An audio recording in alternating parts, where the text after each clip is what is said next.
Everyone, welcome back to Play Casket with another episode of Your Turn. And this week, we're gonna reflect on the VGA's Video Game Awards. We're gonna go ahead and go down that list and stuff. This week, not much else has happened, so we're just gonna go ahead and rip into that, right? But yeah, so Video Game Awards recently just came up, right? Yeah, and they announced some stuff. They did some awards. They, their whole nonsense. But no Bill Clinton kid today. May he rest in peace. I was hoping he would. Well, I saw his Twitter, and I think they had a restraining order on him on his official Twitter. But other than that, I think it went pretty alright. I didn't get a chance to watch it because it was like 2 hours of just. I watched back and forth of it, and before we go down the list, I want to point out that I feel a lot of times when they actually were announcing people and stuff, and their winners, they'd come in, they'd get their little award thing. It's hey, I would like to thank blah blah blah and blah blah blah for blah blah blah, and halfway through, a lot of times the music just started to play them. Yep, go ahead, go on, get off. We gotta go. What was it? The dude who plays Kratos, the voice, something Judge. He didn't even get to say much at all. He's just hi, I'm Chris Judge, and just played him off basically. It was just, and then Jeff is wow, that's great. Anyway, we're gonna go ahead and go into our next announcement, and we'll meet you guys right after this commercial break. And then the commercial break just took on forever. I'm what the hell? It was actually I was working around the mausoleum while having it play in the background when I noticed more times than not that when I looked over at the TV, it was playing commercials more than it was playing the actual show. Yeah, which was weird. And supposedly when there's a couple people in Twitter when we were just going through this stuff right now, talking about the same thing. So not only was I had that impression, a lot of other people took that on too. I have not went down into details and did the minute by minute transition comparison. It's not worth my time.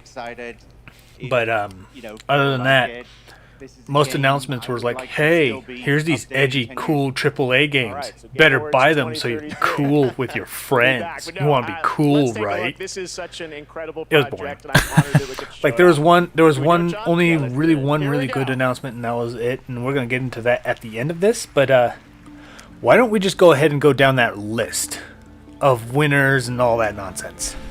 Number 10. Number 10. No. So basically, let's stop. let's go on the top of the list because everyone already knows it. Everyone has already talked about it. We don't need to do this countdown and save the best for last crap. Everyone already knows. Let's start at first. Game of the year was Baldur's Gate 3. Hey, thanks for listening. No. Hey, thanks for listening. No. So Baldur's Gate 3. I kind of expected that. Yeah. That was honestly the. I could spite vote for anyone else, and it would have never done it. Everyone else would have just promoted it, right? And honestly, I do think the best case scenario that comes out of this is that it shows that games without a shit ton of DLC or buggy messes and took its time to develop with no real require of online nonsense or any promotion or some woke nonsense, just release a good game. And you get Game of the Year. Yeah. Whoa. Whoa. That's deep, right? So what do you think of that? What do you think about Baldur's Gate 3 getting Game of the Year? No, it's pretty nice. I think they deserved it. Some of the weird, safe, normie, horny stuff that came out from it was kind of cringe, I guess. But for the most part, it's a solid game. And yeah, I do have to give it to them that when it comes out complete, yeah, it's that's all we ask, please. No, seriously, DLC should be additional content, not the other chunk of the content to make the game feel good. It's just, And people will go, well, it is additional. What you're getting, that's like releasing one level in Mario and going, the rest is additional content. Yeah. You got the full game experience with that one level. No, it's not. No, it's not. That's the point. Like, DLC should not, like, if you ignore the DLC, the game should feel complete. Yeah. Absolutely. From A to B, head to toe, period. Yeah. And I'm glad Baldur's Gate 3 got it because a lot of people were saying that too. There's like, it just feels like a solid, like, there's people that I know that are still playing it to this day. Even the first and second end? No. Second and first two? No, I'm talking about the Baldur's Gate 3 since it's released. Okay. They have not, like, done anything else. They've just been playing that game. Okay. What's up, everybody? How y'all doing? And that's weird, considering this new era is you gotta play it like halfway through, comment a bunch on social media, and then wait for the next game to either hate or love for way too much reasons. You know, like it's stupid. But I wasn't riding a dragon. I was playing. I think that was the options. Let's just all be glad it wasn't Spider-Man. I know Kevin's probably like just laughing his ass off right now. Oh yeah. The cameo of Kevin right now. He's just like, I'm just glad Cape Shit didn't win. Like, there's no Cape Shit in here at all. It's great. There's this whole list, right? So let's go down to another one. Player's voice, which the player's voice one already proves to me that I think the rest of the fucking winners are all bought and paid for. If our votes mattered, why would we have a Game of the Year category one that our votes really matter? Yeah. You know what I mean? Like, doesn't that sound stupid? Yeah. It's like, vote for all these people, but wait, there's one where you really count your votes this time. Like, that just tells me the rest of these are bought and paid for. Yeah. Like, let's be real here, right? But player's voice, also agreed, Baldur's Gate 3. Yeah. So, you know, there's that. And again, no Cape Shit. So, that's pretty good. Well, I'm pretty glad they do have something like that now too, because I remember I think GTA 5 sweeped everything, and you're just kind of like, well, what's the point of Game of the Year if GTA 5 like is going to be best soundtrack, best voice acting, best graphics, best gameplay? You know what I mean? Yeah. So, Or Red Dead Redemption 2. Yeah. and like every time, and I've quoted, he's like, well, then how come they let us vote? Because they count them all to the one category. Yeah. That's it. And people aren't taking a step back and going, what's the difference between player's choice and basically everything else? Yeah. You know, like, what the hell, right? No, none. Like, I think none of our other shit was counted for this. But speaking of Red Dead Redemption's joke, the ongoing game of the year is Cyberpunk 2077. I thought they were done. Apparently, if you release a really buggy game, you could just say, oh no, my fams, this is actually a game that's a service game, so we continue developing it. So it could be an ongoing game from here on out, so we could win multiple awards. Man, that list must have been fucking huge then. So I'm surprised GTA 5 wasn't in the nominations.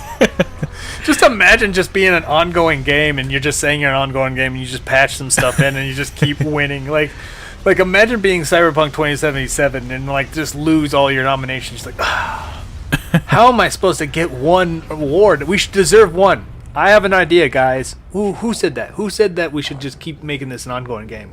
Marcus? Get Marcus a Ferrari. That was a brilliant idea. That's exactly what happened. But you know what that means, right? Spider-Man 2 is now an ongoing game. Painful. So best adaptation is a like a movie or TV show adaptation of a video game and stuff, and it's Last of Us. And I'm honestly willing to bet it's because a lot of the communists saw that one communist scene, like, oh, see, communist does win. I'm like, yeah, because you have to feed 15 people. It sounds so fucking cringe. Like, I listen to it does kind of stick to it, but it's all propaganda and like really weird. Yeah, it's very cringe. Like politically charged and stuff, like stupidly level at stupid levels. It's really it's cringe as hell. I'm dying of cringe. Participation award, that's all it really is. I kind of wished Mario should have won that. I forgot about that. Mario was on the on that category. What the hell, guys? That just that just tells us that's up bought and paid for. I don't know a single person who loved Last of Us. Let's be real. Okay. You know, HBO bought that hook, line, and sinker. Let's be real. Best mobile game, Honkai Star Rail. So basically, MiHoYo can just release a new mobile game every year, and as long as it's anime as hell, you know what that means? Huh. Next year it's going to be something Zen Zero or something like that. Oh, Zenless Zone. Yeah. Yeah, Zenless Zone Zero or something like that. It's gonna be that. That's gonna be the mobile game next year. I guarantee it. They're gonna release it. and They're like, oh my god, the gachas and she is so hotness and blah blah blah. And then it's gonna be in the category next year. I bet it. Watch it happen. Yeah, but like, she's gonna suck because what's her name? The girl who got nerfed. She's gonna suck because your stock characters are always shit. Stock characters always garbage. Actually, no, I take that back. There was only one time, and it's actually just recently, that one of the characters that you get in stock, like right out the gate, is a SS tier, and it's insane. It's this like gnome character in the Warcraft Rumble strategy game on the mobile, and it's because she is so diversified that you can just destroy like whole areas, and she has an AoE attack and everything. As long as you can plant her somewhere with a tank, she just destroys everyone. Okay, gives us hope. Gives the stock characters hope. Right. But we don't want the stock characters. Yes, we do. No, we don't. But yeah, watch it happen. Zenless Zone Zero, mobile game 2024. Guarantee it. Multiplayer game, Baldur's Gate. Baldur's Gate 3. Final Fantasy. Isn't that multiplayer? Apparently. Cool, I guess. Okay. Makes me wonder if the other two guys that they're playing are playing together. No, well, the guys who made it, like there's a couple people on that team that are also behind Divinity Original Sin 2, and that game was awesome with a multiplayer too. Oh, okay. So I could see them actually making a pretty decent one. So I'm all about that. Another stupid category, most anticipated game, Final Fantasy VII Rebirth. People will say, hey Paraka, you're just saying that because you hate Final Fantasy VII. Although it is true. That's still pretty stupid. Just all you have to do is just say, I have a game out coming, and then people, you're just qualified. Yeah. Well, fuck you. I vote Half-Life 3 then. Yeah, basically. Like that's basically it. Like Square can just be like, we have the sequel to Rebirth in the works, and people are like, 2024 victory right there. That's stupid. That's why Rebirth. Rebirth 2 was going to be coming out too. So I'm even more hyped for that. Right? Rebirth Recollection. Yep, that's exactly what's going to happen. Independent game, Sea of Stars. Get fucked, Nexon, you independent developer with Dave the Diver. That's funny. Like, oh my god. Like, do you honestly, I feel like if it wasn't for the backlash, they probably would have made Dave the Diver the victory. They're like, oh yeah, that's probably not really. What's independent anyway? Like that's as bad as like our political office is going. What's really considered freedom? What's really inflation? Yeah. What's really economy? What's really treason? Yeah, that's basically it, man. That is legitimately how it is. Thank God we're not monetized. Let's be real here. But let's keep going. But yeah, no, Sea of Stars. The RPG is pretty solid. I just started it. I do think people who are into RPGs, who are open to indies and stuff, should really pick this up.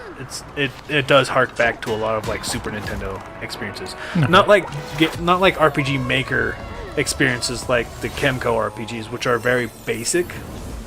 They're not bad. They're basic and bland, with some interesting things in them. But Sea of Star does so much more. So, going down the list some more. Esports game, Valorant. I didn't even know that thing was still going on. I think it's just because, you know what? It's because Riot Games is bought up by China. And China's like, no, we're best in everything. Yes. That's basically it. Everything Riot ever makes money off of is China now. Like, I guarantee it. Oh, okay, yeah. Let's be real. Right?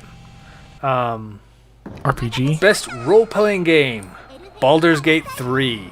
Cool. Yep. Neat. Yep. 2023 was a weird year for me. I don't remember. I don't even think I bought anything this year because I was like, What's a weeb game I could get pissed about that didn't get recommended? I was like, shit, I don't think I bought anything. Xenoblade? Xenoblade 3? No, that was last year. Oh, okay. Then yeah, whatever. You guys can take it. I think they won Best Music last year. Oh, okay. Xenoblade 3 did. Cool. So there's that. But Pokemon wasn't even on this. They just released DLC. It's an ongoing game. This is bullshit. Can't wait for. You know what? I can't wait for the new categories like Best Ongoing RPG and Best Ongoing Narrative and Best Ongoing Content Creator of the Year and Best Ongoing Studio Game Direction. That's Final Fantasy 14 then, right?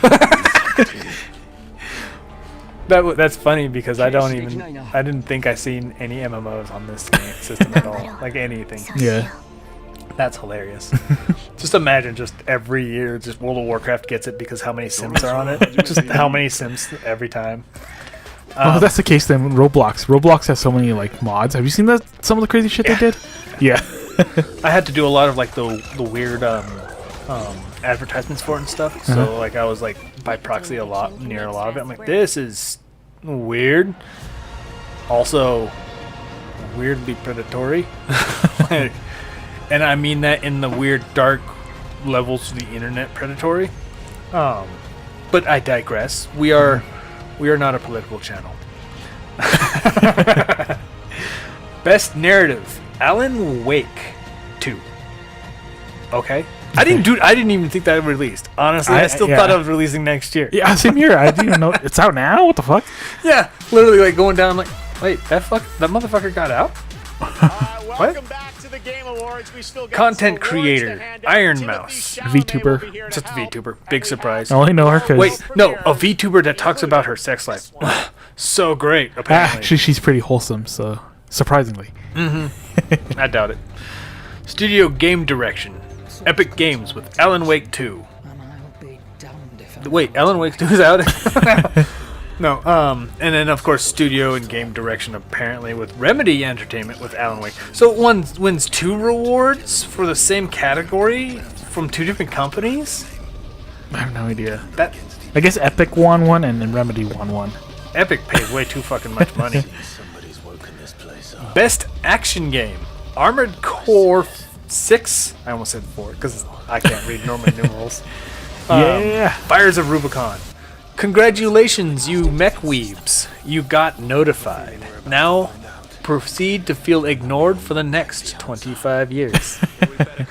But no, I'm actually surprised it won because I don't recall much fanfare when Armored Core finally released. I was like, oh man, this is gonna hurt. This is gonna hurt Namco. Like I was worried it was gonna hurt Namco because I didn't hear anybody talking about it. You know what I mean? I was like, well, it came out because it sucks because I want Armored Core to be successful. Yeah. You know, like I do, right? And I'm like, because the more successful flagship titles that a company has, the more likely you're gonna still see more of them. You know what I mean? And I'm all about the Armored Core classics. I kind of want more of the ports of the classics, but I digress. Well, it's kind of nice though because you got a bunch of the mecha guys and like the Gundam guys that I follow really loving From Software now, so they got that audience to jump into From Software's stuff as well, and that's cool. Like more props to them, honestly. Like honestly, I'm glad for that happened. Going down the line some more. Best Action Adventure, Legend of Zelda: Tears of the Kingdom. $70 didn't stop them. That extra $10 for Nintendo for all those sales, they were able to buy at least one winner right here, like right there, man. Congratulations, Nintendo. That was, I'm pretty sure that was a very cheap victory. Good evening, everyone. Best esports player, Faker, because he's faked. Actually, let me rephrase that. I guess I don't know. I don't watch. I don't watch anime. I don't know. Like it's just I don't watch esports. I can't really have a criticism on that. I'm just going to make fun of his name because that's my low-hanging fruit, and I'm going to take it. Best Art Direction, Alan Wake 2. Realism is art direction? What? That's weird. Participation award. Dude, all these are, let's be real. And the one on the last is the most epic participationist of participation trophies, but we're not there yet. Best Family Game, Super Mario Brothers Wonder. Dude, that game is a trip. Yeah. Like it really, like for a side-scrolling game, for a side-scrolling Mario, it's up there, dude. Like, it's probably one of the best 2D Mario games I've ever played. Sweet. You know, like when the new Super Mario Brothers came out, this title, New Super Mario Bros. 2, that came out for the Wii. Everybody liked it because it was a harken back to the classic, and people just ignored a lot of the flaws. Yeah. And it wasn't until they kept releasing them, they're like, wait a minute, the flaws are still there, you know? Yeah. And then now people were like, I'm so tired of it. Then Wonder came out, and I feel the amount of magic I felt out of that game was very akin to like the Super Mario Bros. 3 on the regular Nintendo. Oh shit. Like, okay. It has so many mix of different ideas with every new level and every new world where it wasn't just regurgitated like the other ones, which were fun. They were just rehashed versions. Like, how many times can you use the flying squirrel suit differently? Yeah. You know? But there was a lot of wild ideas for this one. It was great. So, you know, I could see why a lot of people wanted that one to win. Now, the most participationist of participation trophies. Games for impact. So basically, this category was, how politically motivated was your game? That's basically what it is. Dude, one of the winners was the one that was, what if Brexit won and Trump took over, apparently, I guess. Fuck, I wish. Like, they both won, and we're still in a garbage situation. Yeah. Nothing changed. But it's a game called Tachia. They're gonna be like, it's called Kasha, but it's Tachia now. Tachia. But apparently, it like the artwork's all soft and like the characters are all curved and rounded, so there's no real sharp edges CalArts and Global stuff. Homo. Yeah. Yeah, it's just it's disgusting. It's gross to look at, and even a lot of like the screenshots that I looked at, you know what they're trying to highlight. Like, look at these two men; they're always together. I'm like, really? Say that in Please welcome Muslim country, right? Yeah. Release that in a Muslim country. See how that rolls out. But yeah, that's the list. I fundamentally think that they're going to try to make this list much longer next year. I really do think. I'm starting to think too. Sometimes there are certain games that they just make the award for. So shit. The new shit. Somebody already won the action game, so we'll make action adventure for this favorite game of mine. Yeah. Well, on top of that, I'm willing to bet they're gonna be like best overall narrative and best character narrative. Yeah. And they're gonna be like games for impact and games for influence. Yeah. And stuff. They're gonna be breaking stuff down in ways that they could just give it to the same people multiple times and make it longer for people to just buy more commercials, and we're just gonna sit through a gigaton of commercials in this whole scene.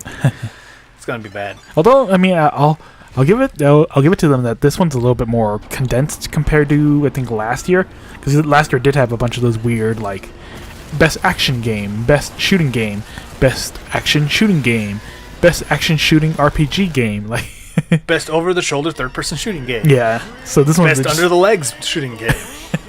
So this one they just crunched it into these categories, and that's it. So. Yeah, but I do think that they're gonna start trying to do that so they can just promote more of their weird nonsense to get Hollywood to notice them. I think that's the end goal, is just have Hollywood notice them so they could get in league with whatever jungle juice everybody's drinking over there in Hollywood.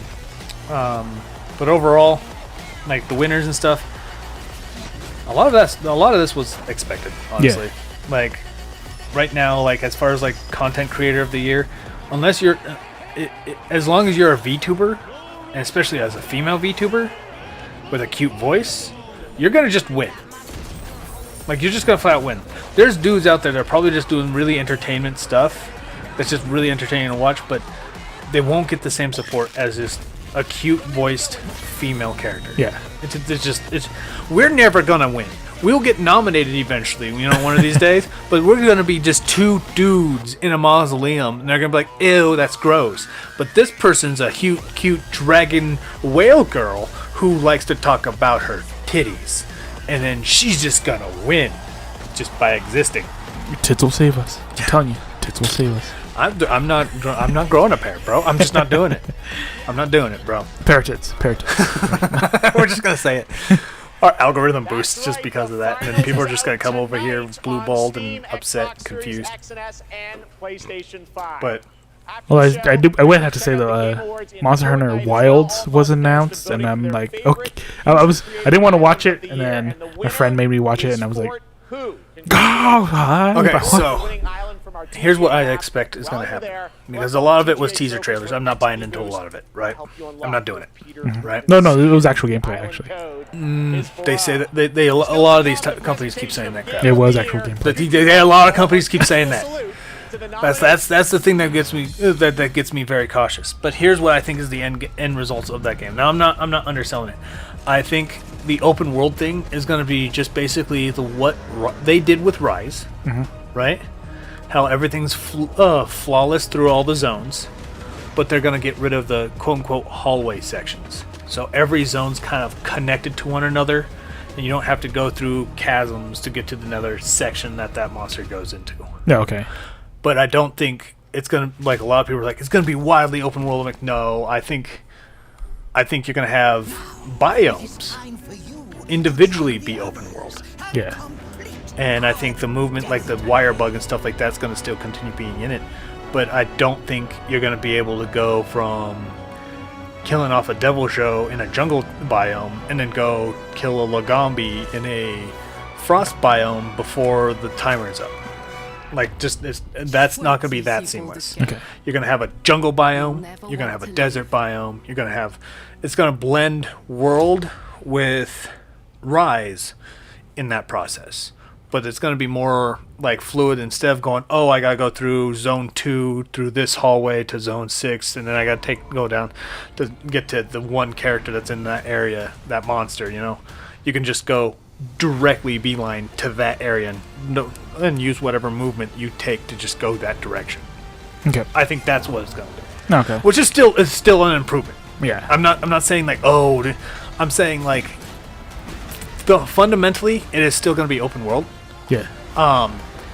It's still a major improvement on their system, and having a wide open world to constantly load back into constantly would be detrimental, because you're going to have to load that huge thing constantly for every mission. Unless it's going to be like an MMO where it's just like a huge giant map and then you got to walk all the way to the center. The only way this is going to, like, if they're going to keep all the biomes collectively together is if they make it into an MMO. Yeah. Absolutely. I absolutely agree with that. Because there's the two things they added was what is it? A mount type of thing I saw. Yeah, well, just like the Palamute, but you could glide now too. So, kind of like Breath of the Wild. But both of those things still accommodate the theory that I already have. Yeah. Like it works on both of them. Yeah. But I don't think that they're in MMO space yet. Okay. I do think that's the end goal, though. I do think that's going to be an end thing that happens in the world of Monster Hunter. Oh man. And that's going to be weird. It's going to lose what makes Monster Hunter though. That's my point. Because the missions are kind of like what keeps it. I think what's going to happen is your missions are going to turn into MMO daily quests, basically. Yeah. And everyone can just drop in and drop out, and then you're going to have like 4, 5, 17 people waiting for a spawn of a Lagambi or something like that, kill it, and then they all get their gift and stuff, and people are like, oh, this is great, this is community. I'm like, no, it's not. You're not working together. You're just all collectively smash an A and carry on. You know, and that's just not gonna work. You know? And that's that. I'm not saying that's my ultimate fear. I think that's ultimately what Capcom's gonna wants to do. And what sucks about that is it also makes it a service game. Yeah. Because once you hit MMO territory, once those servers go off, it's done. I have enjoyed Warcraft longer than I care to admit. And when they finally close those servers down, that's it. I can go on private servers, but that still requires me until they go down. You know, like there's nothing I can really do Yeah. about it. Like, and I hate that. I would love to play an adventure game that's based in the same world and stuff as World of Warcraft and take some of the quests and stuff like that and repurpose them. And I would love to do that one day, but they just don't have that. Yeah. So, but I do think Wilds is kind of like a quarter step towards that MMO Yeah. ideology. Sadly, it probably does. It does kind of look like that too. So So, but the biggest announcement I want to mention is Sega. Sega, I think Sega was the only reason why I will give like a higher grade to the VGA than they deserve. Because Sega, and I'm not saying this lightly, because Sega's never usually the person that holds this fucking torch up like this. Oh, okay. Sega came in and announced, 5 games? And then still confirmed there's more revitalization considered. They are still in the talks. There's stuff being worked on that they haven't been able to show. They had an interview about it too. I'm going to break into that here in a bit. Sega basically announced Crazy Taxi, Streets of Rage 5, new Golden Axe, new Shinobi, and what was it? New Jet Force Radio. Or Jet Set Radio. I don't know which way they want to call it. But yes, those. They went down the whole list of the ones people have been asking for a while. And they're like, and we're still got more. One thing that sucks, they don't own Toe Jam Interlay anymore.